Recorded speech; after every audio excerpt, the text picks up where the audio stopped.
અને sunrise CSP એ આપણે ઓસ્ટ્રેલિયાથી એક ટેકનોલોજી લાવ્યા છે, પણ આખી જે ટેકનોલોજીના જે ટ્રાન્સફર પરથી આખી ટેકનોલોજી આપણે ઇન્ડિયામાં બની છે. એટલે જે નરેન્દ્ર મોદીનું જે સપનું હતું આત્મનિર્ભર ભારત, એ પ્રમાણે આખી ટેકનોલોજી આપણે ઇન્ડિયામાં બનાવી છે. અને આખી આજે તમે પાછળ જુઓ છો તે દુનિયાની સૌથી મોટી ડીશ છે અને સૌથી પહેલી વાર ઓસ્ટ્રેલિયાની બહાર બની છે. અને આપણે આ ડીશથી આપણે સૂર્યના કિરણોને એકત્રિત કરીએ છીએ અને એમાંથી આપણે હાઈ ટેમ્પરેચર પ્રોડ્યુસ કરીએ છીએ.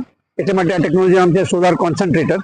અને હાઈ ટેમ્પરેચરમાંથી આપણે ત્યાં સોલાર બોઇલર મૂકી એનાથી સ્ટીમ બનાવીએ છીએ. અને સ્ટીમ પછી અત્યારે એ લોકોનું જે એર કન્ડિશનિંગ પ્લાન્ટ છે વેપર ચિલર, એમાં જાય છે અને એમાંથી અત્યારે એર કન્ડિશનિંગ કરીએ છીએ. એટલે અત્યારે આપણે એક ડીશથી 100 ટનનું એર કન્ડિશનિંગ કરી શકીએ. અત્યારે આપણે અહીંયા આગળ 2 ડીશ લાગી છે, એમાંથી આપણે 200 ટનનું એર કન્ડિશનિંગ કરીએ છીએ. અને આશરે એમાં સોલાર સ્ટીમથી લોન્ડ્રી પણ ચલાવી, રસોઈ પણ કરી, સ્ટરલાઇઝેશનમાં વાપરી, ગરમ પાણી માટે કરી. એટલે આ ટેકનોલોજી આપણા દેશ માટે બહુ જ લાભદાયક છે.